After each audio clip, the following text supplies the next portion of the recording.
नमस्कार, मैं अनुज सिंह विद्रोही।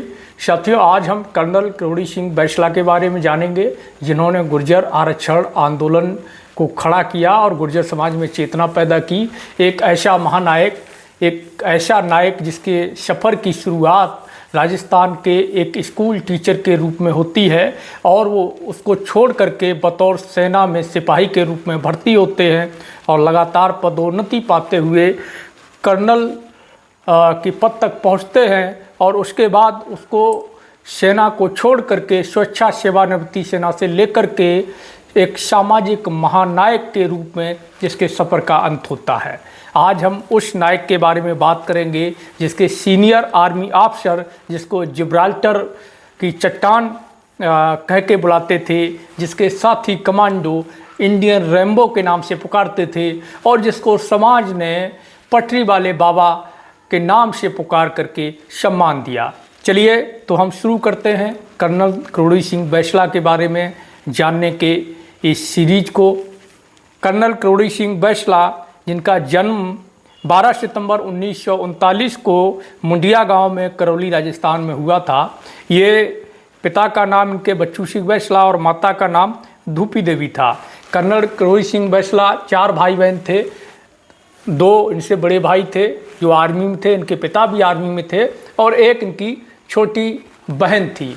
शिक्षा कर्नल किरोड़ी सिंह बैसला की शुरुआती गांव के स्कूल में हुई। उसके बाद MSG कॉलेज भरतपुर में इन्होंने मैट्रिक किया और महाराजा कॉलेज जयपुर से स्नातक की उपाधि हासिल की। इनकी शादी 14 साल की उम्र में हो गई थी। इनके 4 बच्चे हैं, 3 बेटे और 1 बेटी। 1960 में किरोड़ी सिंह बैसला ने राजस्थान के सवाई माधोपुर गंगापुर सिटी में सरकारी जो बहुउद्देशीय उच्चतम माध्यमिक विद्यालय है उसमें अंग्रेजी पढ़ाना शुरू किया था और उसके बाद अपने पिताजी से प्रभावित होकर के 1962 में ये बतौर सिपाही भारतीय सेना में भर्ती हुए। इनके दोनों बड़े भाई भी सेना में थे, पिताजी भी उनके सेना में थे। बैसला ने 1962 के भारत और चीन युद्ध में लड़ाई लड़ी। 2 अगस्त 1964 को ये सेकंड लेफ्टिनेंट बने।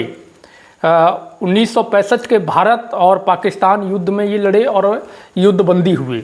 उसके बाद 2 अगस्त 1966 को लेफ्टिनेंट के रूप में इनकी पदोन्नति हुई। फिर जो है 1 अप्रैल 1970 को सेकंड लेफ्टिनेंट के रूप में इनको नियमित कमीशन मिला।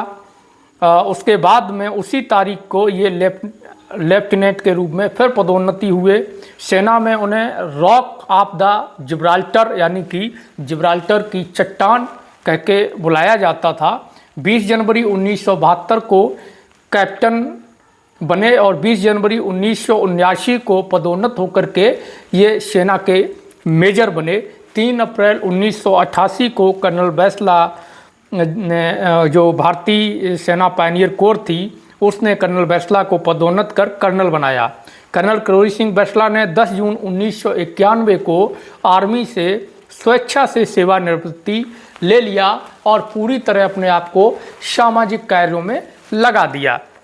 और लगातार सामाजिक गतिविधियों के बाद कर्नल किरोड़ी सिंह बैसला के नेतृत्व में 2007 में राजस्थान के अंदर पहला आंदोलन शुरू हुआ, गुर्जर आरक्षण आंदोलन। गुर्जरों को 5% आरक्षण की मांग को लेकर के इस आंदोलन की शुरुआत हुई।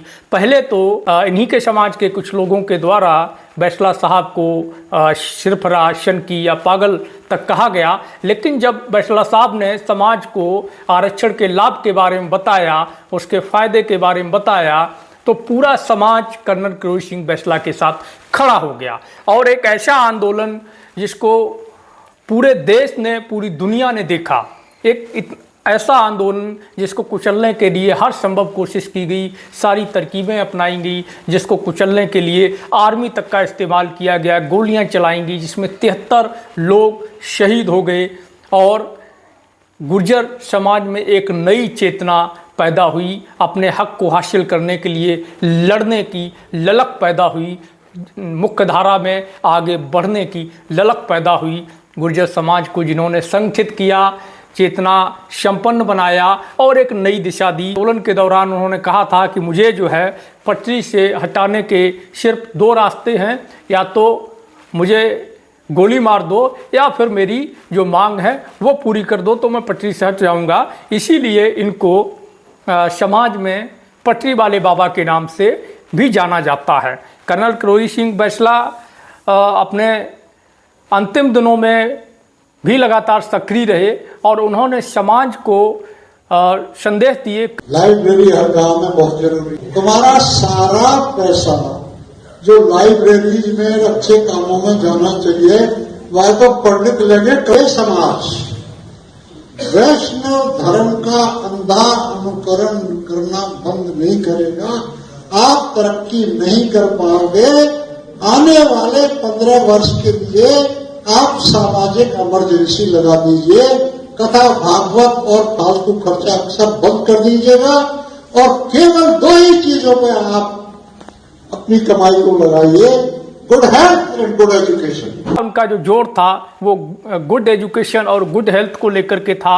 उन्होंने पाखंडवाद को खत्म करने को लेकर के, छोड़ने को लेकर के समाज से अपील की और समाज से कहा कि हमें पाखंड को छोड़ते हुए गुड हेल्थ गुड एजुकेशन की तरफ बढ़ना चाहिए। हमारे समाज को 4 चीज़ों की आवश्यकता है और वो 4 चीज़ें उन्होंने बताई। गुड हेल्थ, गुड एजुकेशन, कर्ज मुक्त समाज, शिक्षित माँ। अच्छी और उच्च शिक्षा लो, अंग्रेजी शिक्षा लो, अच्छे स्वास्थ्य पर ध्यान दो, घर में पढ़ी लिखी माँ लाओ और कर्ज मुक्त समाज बनाओ। उन्होंने सीधा कहा जो फालतू के खर्चे हैं कथा भागवत तमाम सारी चीज़ों में, इनमें 15 साल के लिए इमरजेंसी लगा दो और वो सारा पैसा अच्छी हेल्थ के लिए खर्च करो, अच्छी एजुकेशन के लिए खर्च करो और एक अच्छा समाज बनाओ। और इस तरीके से लगातार संघर्ष करते हुए 31 मार्च 2022 को 82 साल की उम्र में इस दुनिया को एक महानायक के रूप में अलविदा कहके चले गए।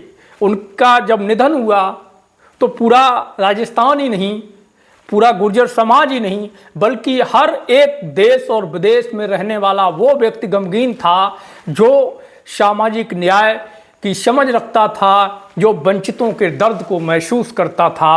हर एक व्यक्ति ने उस समय एक दर्द महसूस किया एक महानायक को खोने का। ऐसा महानायक सदी में कभी कभी ही होता है। तो सैल्यूट है ऐसे वीर गुर्जर योद्धा को जिसने सोती हुई कौम को जगाया। उनके अंतिम संस्कार में आई वीर ने नारे लगाए कि बाबा तेरी नेक कमाई, तूने सोती कौम जगाई, जब तक सूरज चांद रहेगा कर्नल तेरा नाम रहेगा। तो वास्तव में एक ऐसा महानायक गुर्जर समाज में पैदा हुआ जिसने गुर्जर समाज को, बिखरे हुए गुर्जर समाज को संगठित किया, जगाया और आंदोलन करना सिखाया अपने हक और अधिकार के लिए। धन्यवाद साथियों। गुर्जर आरक्षण का आंदोलन का वीडियो आप हमारे YouTube पे देख सकते हैं। इसका लिंक हमारे डिस्क्रिप्शन में मिल जाएगा या फिर आप चैनल पे जाके देख सकते हैं। आपसे अपील है कि वीडियो को शेयर करें, कमेंट में अपनी प्रतिक्रिया दें और हमारे YouTube चैनल को सब्सक्राइब जरूर करें।